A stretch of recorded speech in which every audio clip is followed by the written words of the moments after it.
Hello everyone, and welcome to the Biblical Bookworm. My name is Elizabeth, and today I'll be talking about the book Jesus, King of Love. It was published in 1939 by Father Matteo Crawley Bowie, who was a priest and member of the Congregation of the Sacred Hearts of Jesus and Mary.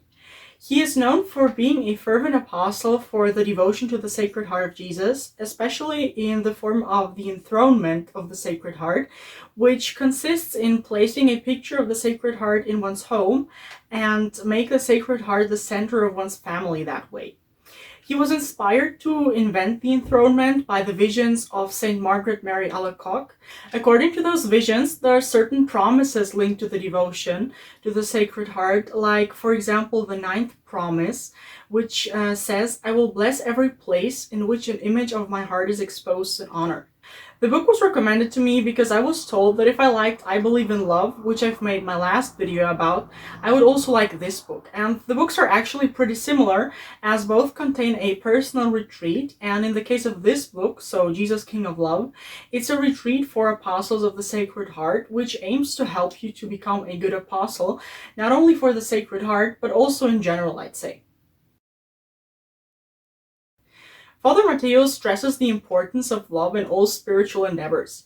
He writes that according to saints like Saint Teresa, Saint Margaret Mary, and Little Therese, whoever wants to become an apostle must first of all have love.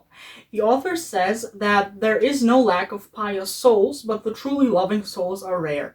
He reminds us of the fact that holiness, as for example St. Thomas writes, does not consist in knowing much, in contemplating, in thinking much. The great secret of holiness is to love much. Or as St. Therese said, that without love, even the most brilliant deeds count as nothing. Father Matteo also warns us that although one cannot love without believing, one unfortunately can believe without loving. He explains how a living faith without love is dangerous because it can lead to the sin of ingratitude if one does not love the God that one's faith has shown to be most lovable. And another thing that I found really beautiful in the book was when the author writes that, quote, "The reverence we owe him," so Jesus, "can never be a separating distance in our relations with the Savior, since he has eliminated all distance between him and us through the Incarnation and the Eucharist." And just as in I Believe in Love, he mentions how God is offended by our mistrust in his mercy. Father Matteo also quotes, which, if I remember correctly, is something that Jesus said to his saint in a vision, where he said, "My daughter, you still have something. It is your mistrust which you offend me with. I forgive you. You have cost me so much."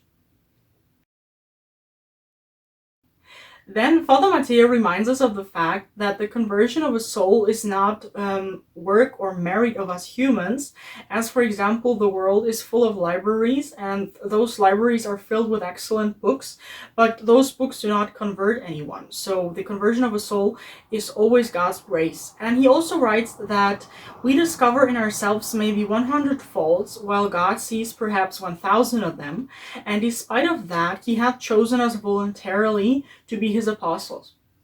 He says that we should thank him with Saint Teresa that he has such a bad taste. He then compares our lack of zeal for the apostolate with the apostles of Jesus, who fell asleep while Judas was awake and betrayed Jesus, meaning that the enemy doesn't sleep, or so to speak, doesn't have a lack of zeal to do evil. As I said before, Father Matteo states that the Catholic endeavors are lacking in love, and that love must fill and inspire us so that we should become apostles already out of gratitude. Father Matteo says that the apostle should not only be a channel for God's grace, but also like a reservoir of grace. He describes an apostle as a chalice filled with Jesus who pours his abundance into the souls, often without being aware of it or even without noticing. What also is worth being mentioned is that while every Catholic is called to be an apostle, not everyone is called to external activity, as there are many silent apostles, for example, in monasteries, that work without being seen. So praying for the conversion of souls and offering up sacrifices for them is also a form of apostolate. Not everyone is called to live a life as a preacher or perform miracles, and so on. He remarks jokingly that if we have the misfortune that our lives resemble the lives of Mary and Joseph, meaning that we have very simple lives, then we are not saints. So obviously the opposite is true. Saint Therese of Lisieux is another great example of a simple saint. She is called one of the greatest saints in modern times, but when she died, the sisters in her convent didn't know what to say about her life, because in their eyes she didn't do anything special.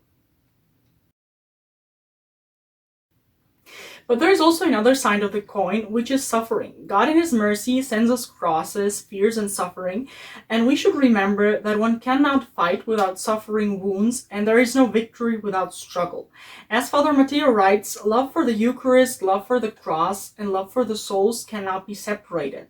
One cannot love without suffering, and one cannot suffer without loving.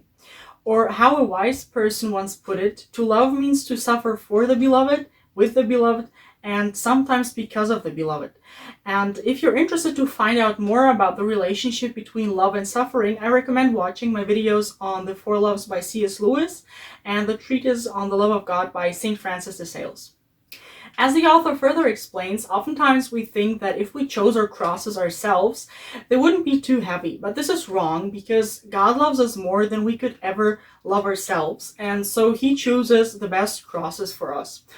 Or as St. Alphonsus Liguori writes in his book Uniformity with God's Will, which I've also made a video about, beyond the possibility of a doubt, God works to effect our welfare infinitely better than we could ever hope to accomplish or desire it ourselves. The author also writes that most prayers sound something like, Lord, please free me from this cross, but what we actually should pray for instead is the strength to endure that suffering.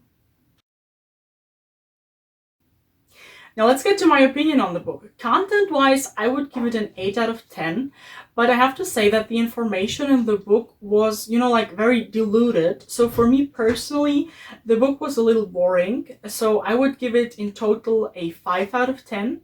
But if you like The Story of a Soul, I'm pretty sure you would also like this book, because for me, The Story of a Soul was the same type of boring as this book. I don't know why I liked I Believe in Love so much, which is pretty similar to Jesus King of Love as regards its message. Maybe when I read I Believe in Love, I really needed to hear that message, and with Jesus King of Love, that was not the case. So again, if you feel like you need something like The Story of a Soul or I Believe in Love at the moment, I do recommend this book, otherwise not necessarily. That's been it for today. See you next week. God bless, and bye!